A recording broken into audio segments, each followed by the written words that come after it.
we've seen, I think, the most emphatic weekend of his Formula One career. Lando Norris takes the lead at the Formula One World Championship. A magnificent win in Mexico. Yeah, beautiful weekend. Well done, everyone. He put a statement, an important statement with those 30 seconds. This could kick Lando into an entire another gear. Or, now the eyes are on him. Now Oscar's like, I'm not protecting a lead anymore. The only way I get this back is by being aggressive. And we see him come back. It would be fascinating how Lando reacts to being the hunted. It's like starting from zero from now onwards. It's going to be a 4-race micro championship. Everything is going to be exposed. Oliver Bearman will get his personal best result in Formula One of P4. He's not used to racing those cars. And when he was put in that position, he made no mistakes. An incredible day for him. Even after all this experience that Lewis has in racing, do you think he was taught a few lessons today by Max? Welcome everyone to F1 Nation's review of the Mexico City Grand Prix, and what a race it was. I'm Tom Clarkson, and joining me in the paddock is James Hinchcliffe, F1 TV expert and 6-time IndyCar race winner, and Esteban Gutiérrez, former F1 driver and now Mercedes ambassador. Guys, great to have you on the show. It was chaotic, it was exciting. What was the key moment for you, Hinch? I mean, I think the key moment was Lando making it through turn one in one piece and in the lead, because from there it was, no need to look back and cruising to an easy victory. Behind him it was complete chaos, but I think for him, and that was kind of the key moment. And from a Merc point of view, Esteban, what's the feeling in the camp here? We're in the Merc hospitality right now. Well, we obviously were expecting to take some opportunities into turn one. That didn't work out, and I think it was pretty exciting to see how Max, obviously with all the scramble there in the first couple of corners, how he was fighting. I mean, with those tires dirty, and then eventually fighting back and achieving that podium. And then, with as a team, we couldn't get that advantage we wanted to have at the start. Well, we'll come on to that in more detail, but I think we should focus on, to be honest, something that looked like a champion's drive today. I mean, in fact, all weekend, Lando Norris has been on it.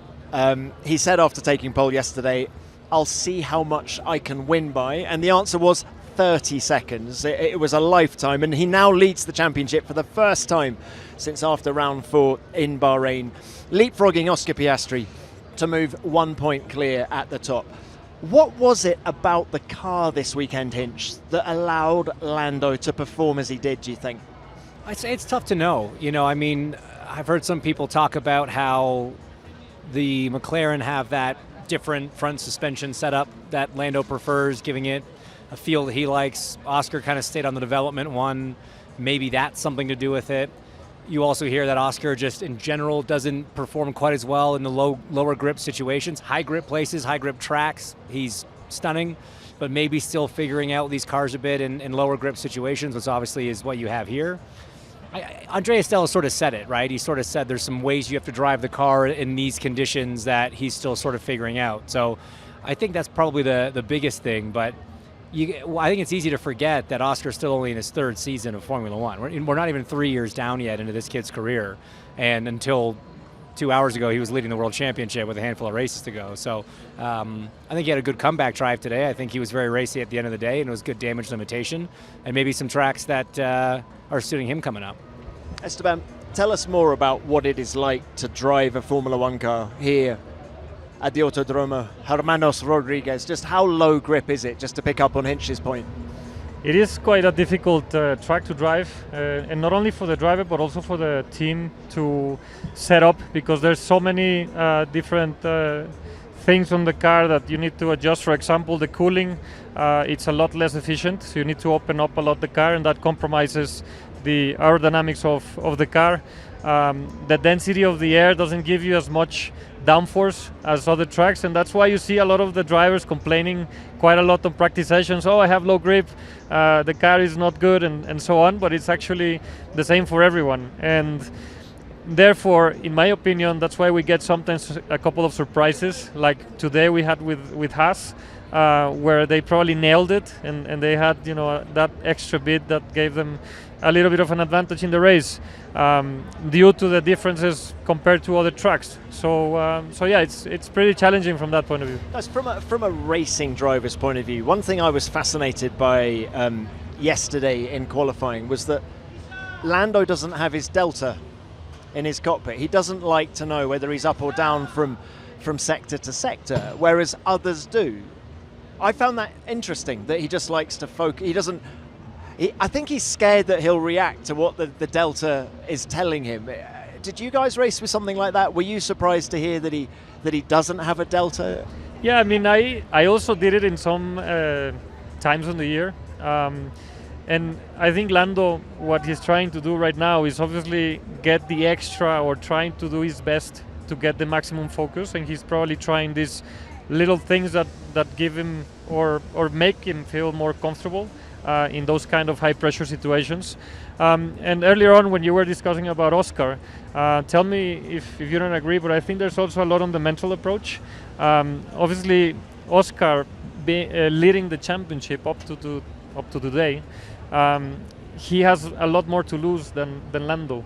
And there is a pattern on the last couple of races where probably Oscar has not handled the pressure like he did in the past. And perhaps going forward, it's going to change back to his advantage. And that probably will make him come back and focus a lot better for the last couple of races. It will be fascinating how Lando reacts to being the hunted. He's been the hunter since Saudi Arabia, hasn't he? Well, it's funny because it was actually Toto that said he thinks that the chasing driver has the psychological advantage. So to your point, and I do think there's some truth to that. You know, every driver will tell you, oh, I don't look at it any different. I take every weekend the same and blah, blah, blah. And yes, that's what you try to do. But everyone's a human being at the end of the day, and it is so hard to fight some of those natural sort of instincts that drivers have. And so I think this race could prove, I think we could look back on this one in Abu Dhabi, at the end of Abu Dhabi, and look at this one as a pretty pivotal one, because I think it goes one of two ways. Lando's been chipping away at Oscar's lead for the last 4 weekends, but it's with seconds and thirds, and even seventh in Baku was the best he could do when Oscar was out of the race. This was an absolutely dominant, lights to flag, from pole, massive margin in qualifying, victory by 30 seconds. That's the kind of confidence that a driver really wants. It's not, oh, we took 4 points out of him and Austin. You know, it's, we decimated not just him, the entire field. So this could kick Lando into an entire another gear. Or, to the point we were just making, now the eyes are on him. Now Oscar's like, I'm not protecting a lead anymore. The only way I get this back is by being aggressive. And we see him come back. We're not going to know until Abu Dhabi, but I think we'll be able to look back at this race and see it as a bit of a pivotal moment. Such a good point. And I've been observing Lando quite a lot this weekend. And, you know, every time he walks into the paddock in the morning, you know, all the cameras are on him, the film crews are following him. And I would say in the past, he's sometimes reacted to them and had a bit of fun with the cameras. Every single time, all 4 days of this weekend, he's been eyes forward, not saying hello to anyone. I've sensed a more focused Lando Norris here, maybe right from the start of the weekend. I always had that actually curiosity, how when the driver reacts like that, from your perspective, what do you think about the driver? Do you think that's something positive? Or do you think that's something that's detrimental to his personality or approach? I'm old school. I think that is positive. He's only here to win motor races. I think the moment you start playing around with social media and reacting to the cameras, I would say you're being just unnecessarily distracted, but I may be wrong. It may just be my slightly old school approach. I think it's driver dependent. So I think it's a really good point, Esteban, because I think some people need that focus, and that's how they get the best out of themselves, cut all distractions out. You're almost a different version of yourself at the racetrack. Some drivers perform best when they're light and free and feel just comfortable being there. And I've always kind of found, not always, to me it seems like Lando has identified himself as the latter. And we sort of talked about this a little bit in Austin. He's found what works for him. And even when he's had bad days this year, he still comes in the pen and he can still crack a joke. He can still crack a smile. It's polar opposite to Lewis. Lewis has a bad day. You're lucky you get 3 words out of him. Lando will still crack a smile. Yeah, hey, that one sucked, you know. And I think that's been a conscious thing of his to be light, because I think he performs well when he's light. I didn't see him coming in this weekend, so if you say he was a little more focused, maybe I'm completely wrong on this. He wasn't being distracted, is my point. And I think in the past he has, and we've seen, I think, the most emphatic weekend of his Formula One career here in Mexico.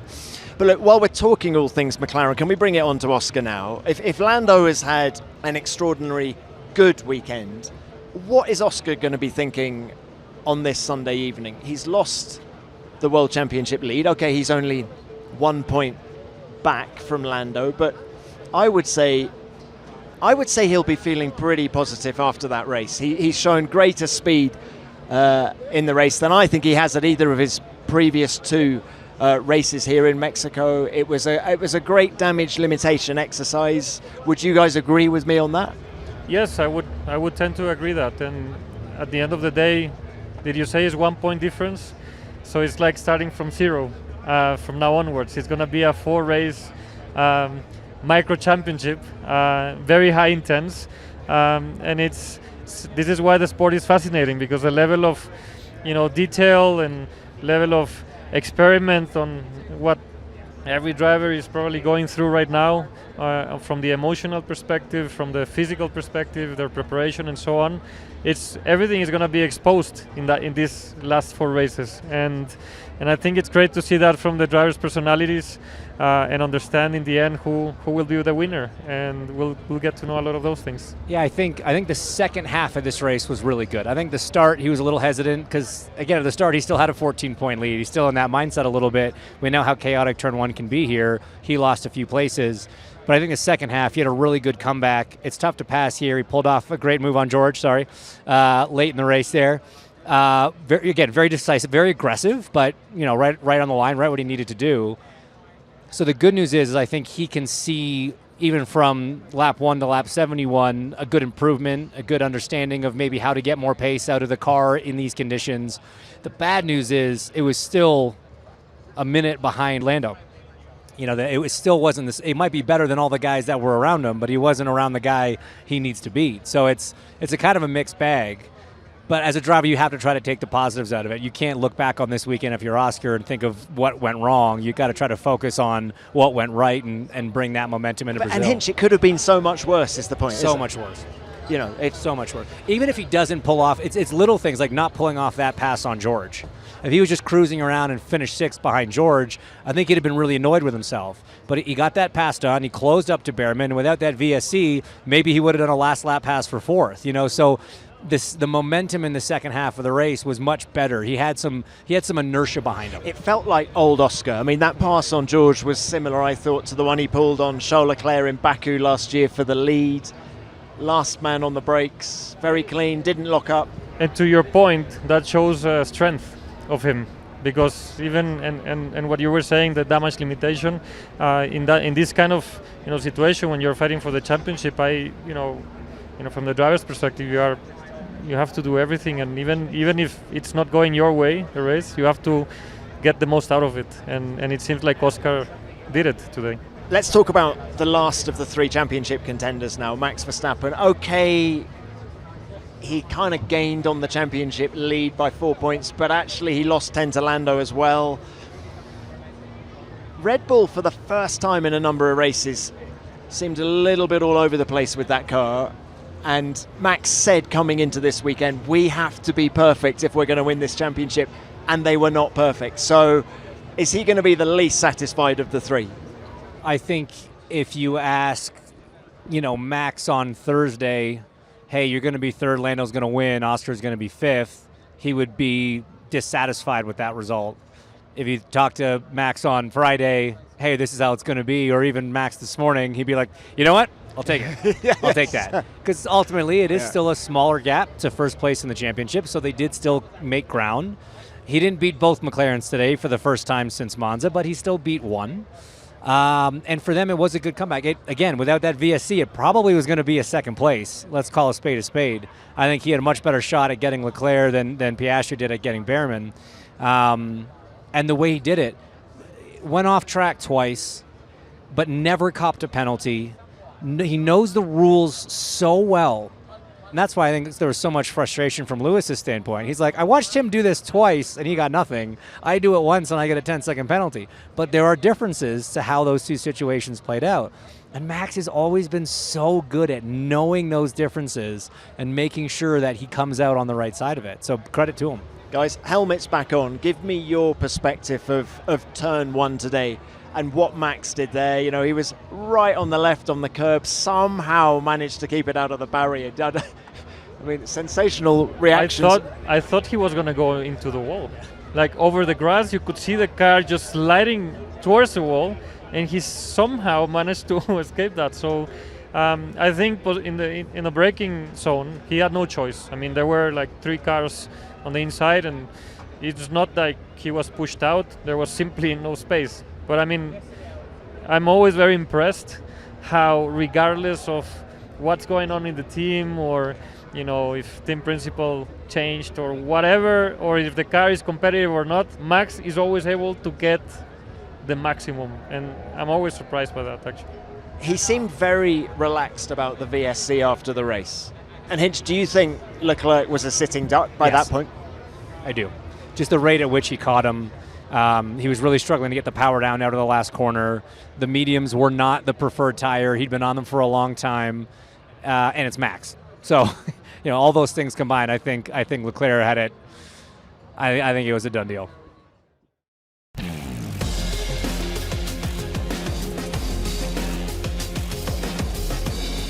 Guys, let's talk a little bit more about Leclerc and Ferrari and Hamilton now. It was Ferrari's second podium in a row and their 7th of the season. Do you think they're going to be disappointed that they didn't win this one? Surely, I think. They were very competitive last year here, right? Probably they expected to come here and be that competitive. I mean, it looks like the engine was performing pretty well, because that explains also why the Haas was also fighting in that position, those positions. So yeah, I mean, the fight at the moment with us, Mercedes, is very tight. It's going to get very exciting. 1 point between you. Yeah, exactly. Tell us a little bit more about the job that Leclerc has done this weekend, Hinch.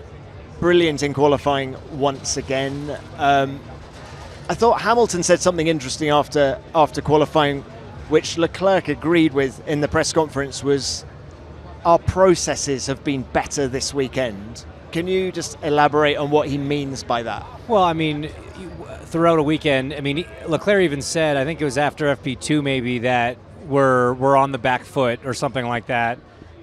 It didn't really seem that way. The pace was there right from the get-go, but the process of analyzing the data over Friday night into Saturday, how you decide what changes to make, executing those changes, procedurally in qualifying, making sure that you're timing things correctly, you're not hitting traffic, things like that, I imagine is the type of thing that they're speaking about.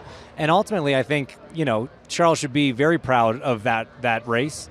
Tough strategy. Not the best car, not on the best tires at the end. You had to perfectly manage. Look, it's so tough from behind the wheel to know that Max is, not just a driver, Max is coming. You're trying to manage that gap, but if you push too hard trying to keep him behind, you will cook the tires and ultimately be a sitting duck. And he did it absolutely perfectly. VSC aside, he finished second, so it doesn't matter how he got there. He managed that second half of the race exactly how he should. It was throws of Monza 24. It's a very, very tough thing to have the discipline behind the wheel when that gap behind you is just being eaten into lap after lap. It was Hamilton's best qualifying of the year for Ferrari. Does it feel to you as if he's starting to make progress now with that team? I think, and it seems like he felt more comfortable with the car somehow this weekend from his comments. Maybe he's not going to be as happy right now, but certainly I think, you know, it's been a process. I was at Ferrari and I understand the differences of an English team towards an Italian team. Tell us more. What are they? The food's better in Italy. I'm just going to say it straight. I'm just going to say it straight. Ferrari, there's a lot of passion. It's a well-organized mess. Not to say anything wrong about them. I really love Ferrari. I mean, we all do. I think every driver's dream is to be a Ferrari driver, deep in our hearts. But the level of structure that I think winning with Ferrari has a much bigger challenge than winning with any other team. And that's why all the champions that have not been champions with Ferrari and try to come to Ferrari to be a champion, they struggle. It's not easy. So in my opinion, from that perspective, Lewis' performance this year hasn't been that bad as it looks. And hopefully he will be able to use this year as an experience and do another step next year. I'm really interested in this. So Lewis tried to take Pete Bonington, for example, his race engineer, with him to Ferrari this year, and Bono said, no, I'm happy where I am, thank you. But do you think if he'd managed to take some engineers with him to put on his car, the madness that you talk about would be less and we would have seen an even better Lewis this year? Not necessarily, because if you bring a structure from another team, a very different culture, and you put that structure into a team that is very different around it, it may probably not work. I think you have to build from scratch and go there and try to understand the culture of the team, which is in many ways the Italian culture. And Lewis he's very smart. I mean, he's obviously been he's a great world champion for many years, and he knows how to do it. He knows how to win, and I'm sure he's doing his best to optimize and understand the culture and build a team around him within that culture and get the best out of the team. So what about the race, Hinch? I mean, we've touched on his 10-second penalty. Do you think he was shown the way home a little bit by Max, taught a few lessons today, even after all this experience that Lewis has in racing? Do you think he was taught a few lessons today by Max? No, I don't think it's anything Lewis doesn't know already. They've gone wheel to wheel enough. He knows what Max is like. I think what happened entering 3, 1, 2, 3, that whole little exchange, that's kind of just them. And then obviously it came unglued a bit in turn 4 for him. That wasn't a Max forcing of an error. Lewis made a mistake there. There's really no other way to look at it. And then tried to pull a Max by just like, I'm just going to stay out here and carry on and hope it works out. Maybe some hindsight from the team side there, looking back on it. Should they have reacted to that situation differently, backed off a bit, maybe even swapped the positions back? It's hard because of what we'd already seen from Max twice going across the grass and not having that.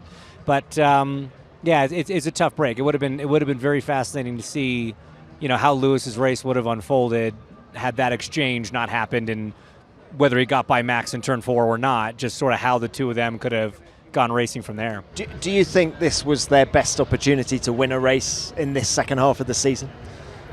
I mean, yes, except you just look at what Lando did. I mean, they didn't have a chance. 30 seconds. They didn't have a chance. You kind of asked earlier, are Ferrari upset they didn't win? You're always upset you didn't win, but realistically, they got best in class because Lando was in a class of his own. So yeah, it probably was their best bet, but it was going to require either a retirement, a mechanical issue from Lando, or something going horribly wrong for him in the first turn. Oliver Bearman will get his personal best result in Formula One of P4. Yes, come on! Good job! Right, guys, let's now talk about Haas and Ollie Bearman. And Guti, I don't know if you're aware of this, but Hinch drove a TPC day for Haas a few weeks back, and ever since then, they've been going great guns. And I'm convinced. He brought the magic to the team. I may have, sorted some things out on the car. It's not a big deal. It's not a big deal. How was that experience, by the way? Unbelievable. It started in the wet, so it was not exactly your ideal starting track. Car I'd never driven in the wet, but it dried out at the end of the day, and yeah. What were the main differences? Was it at your expectation? Did it succeed your expectation? It exceeded expectations. Yeah. I mean, you go in knowing what it's capable of on paper, seeing it on TV. being able to judge from onboards compared to what an Indy car would do, sort of thing. But even then, you're just kind of blown away by. You got to recalibrate what you think is possible behind the wheel of a car. But Hinch, it's under braking that you were most impressed, or was it everywhere? It was everywhere, but if I'm honest, I knew the braking was going to be good. So did it impress me? Yes, but I sort of expected it. You know that the high speed is going to be unbelievable, and it was, and I sort of expected it. The one that blew me away, and this is getting a little inside baseball, a little driver talk, but combined traction, the potential in combined traction absolutely floored me. Like how early, mid-corner, still fully loaded, you could just start feeding in the throttle. Rear didn't step out, it didn't squat down and make the front understeer. I mean, I was clearly way below the limit of the car because it was just doing everything you wanted it to do and then some. It was really cool. And probably a lot stiffer, no? Yeah. Very that's stiff. Why it allows you to, and obviously with the downforce, Yeah. Very cool. So that's the background, ladies and gentlemen, to Ollie Bearman's amazing P4. 3 points in a row, 3 points finishes in a row. I mean, let's talk about Ollie and then we'll come on to his race. I have been incredibly impressed by him this year, the way he's grown, particularly, I was going to say his 1 lap pace on a Saturday, but it's very difficult to find fault at all in the race he put together. Just how he's grown as a driver, Hinch. I think this was a really, really good weekend for him. You know, I think as a rookie, he's made his fair share of small rookie errors. He's had a few incidents, some in practice, some in races, but to be expected. The pace has always been there. You know, you're talking to a 20-year-old kid or whatever he is, right? There's going to be some things you have to learn on the fly, and his race management is getting better and better. And you look at what he did today. I mean, benefited from that squabble in front of him in turn 4 or 5 there. Went wheel to wheel with Verstappen in 6 and 7. Came out on top marks. And then had to keep Red Bulls behind him and Mercedes and McLarens behind him and was keeping up with Ferraris. He's not used to racing those cars. And when he was put in that position, he made no mistakes. He kept, under huge pressure from Piastri at the end there, kept us cool, didn't put a wheel wrong, and took home the place. Tied for the best result that team's ever had. Incredible day for him. It fully justifies their decision to put an upgrade package on the car last weekend in Austin. Of course, it costs a little bit of money. It may compromise a little bit what they're doing with next year's car, but they've gone up in the Constructors' Championship to P8. They're now 2 points ahead of Sauber. So, I mean, Guti, you raced for Haas back in 2016. Just give us an idea of what a performance like that means to that team. Well, it means a lot, but it's also, we have to, Haas is not anymore a new team, right? And Ollie has a lot of credit to the results that he has achieved, but I also have to mention Ayao Komatsu, the team principal. I've had a couple of conversations in the last couple of races or throughout the season, and I've been always very impressed by his approach and the mentality and how much focus he's putting into the culture of the team, into the human capital, which is obviously the most important one in the team, and also being very conscious on the support that Ollie, for example, as a rookie, needs to have in his first season. I think he's managing that pretty well, and big kudos to him as well. And of course, Esteban Ocon comes home in P9, so it really was a tremendous weekend. And they're only 7 points behind Aston Martin, who are in P7. I mean, that's crazy when you think of the difference in budgets and facilities and things. I'm cheating off your sheet here, John. They're 10 behind Racing Bulls, who are in P6. Who are in P6. Think about the year that Hadjar's had, how many point scores they've had. 10 points out of P6. That's really impressive. But we saw it last year with Alpine as well, right? You had that one result in Brazil that vaulted them from like 9th to 6th in the championship. That can still happen. This battle in the middle here can still go. You've got 1 point in it at the top, which is now the top for P2 because one's gone, obviously. But through the middle there's some really, really tight battles, and all it takes is one great day for a given team, and $10-20 million could be the difference. Yeah, it's like 4 teams, right, on that battle. 12 points covering 4 teams. It is incredibly tight, isn't it?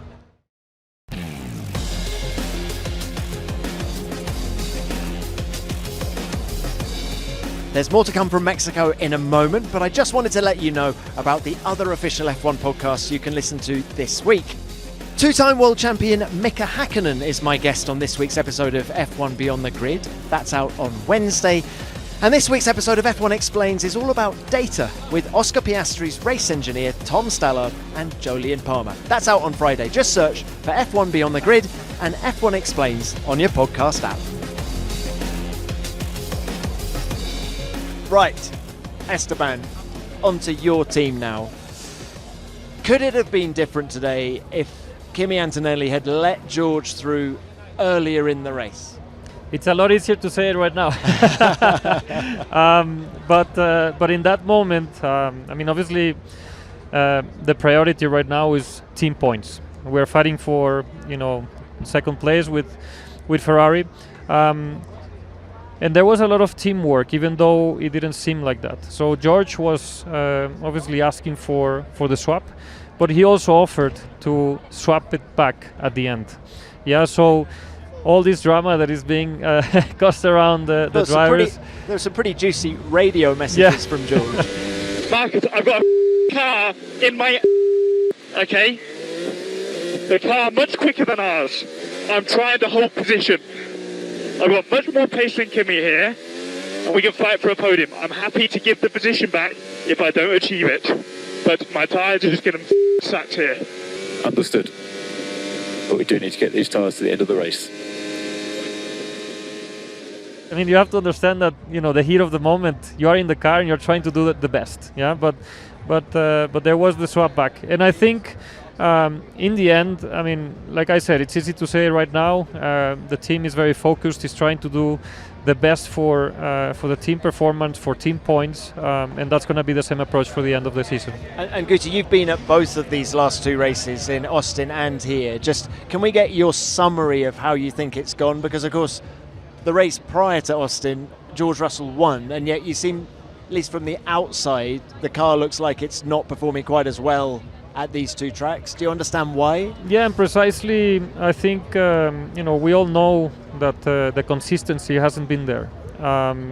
There's been a lot of, some very good races, some others where we probably don't understand, why the performance is not there. You could probably argue this weekend that I think we didn't end up in the right place at the right time at the start. If we would have, avoided that chaos, I think George had the car or the pace to at least fight for P4, P3, perhaps getting into the podium. But yeah, it's obviously not been the season, a very smooth season for us as a team, but we're going to try to do the best to... So, Guti, do you think P6, P7 was kind of what the team deserved this weekend? I think a little better than that. Considering the qualifying, we qualified P4 and P6. We were in a good place, and just, it was a little bit of chaos in the first corners, and that it wasn't ideal to our side. Yeah. One thing George Russell was asked in one of his media sessions this weekend is someone put it to him that he's been the second best driver this year after Max Verstappen, and you could see trying to be modest. Well, that's for you to say, guys. But how do you rate George's year so far? Second best, I think, is certainly in the conversation. Because I think obviously the other two that we're looking at are Oscar and Lando, but I can pinpoint a lot more mistakes from the other two than I can George. So George hasn't had the car. When he's had the car, he's capitalized every time. Early in the season, I think he got podiums that the team didn't deserve. He pulled some Max-esque drives where he pulled that car into results that were probably punching above the car's weight. The two chances he had to be on pole, he converted both of those to wins. And just I haven't seen, maybe when running fifth in some race, he made a mistake that we weren't catching because we were looking at the battle at the front. But I certainly can't think of anything that's significant to the likes of Lando in Montreal or Oscar in Baku. So, yeah, man, I think he's doing a really, really good job. And I can confirm that, from the background, he's taken the lead role in the team very positively. The team is very happy with his, making that step forward. He's been a lot more consistent as a driver, and he's performing perhaps better than what the car can in many occasions. And what I like about him, and you can either confirm or deny this, refute it, but it seems to me that like we sometimes get these kind of spicy radio messages from George, but it's always in a way that he's trying to push the team forward, right? Max does it too. Lewis has done it in the past, but there are drivers that get on the radio and complain. But when George is fired up about something, he's usually got a really good point behind it. He's very smart. We've seen him call strategy from behind the wheel, and so it's a great team leader quality. Is he is working his tail off. He expects the people around him to be operating at that same level, and he's helping, I think, raise the whole Talking team. of tail, I've got a McLaren up my... Do you want me to let him pass? That message from is Marcus his engineer? Yeah. Is that right?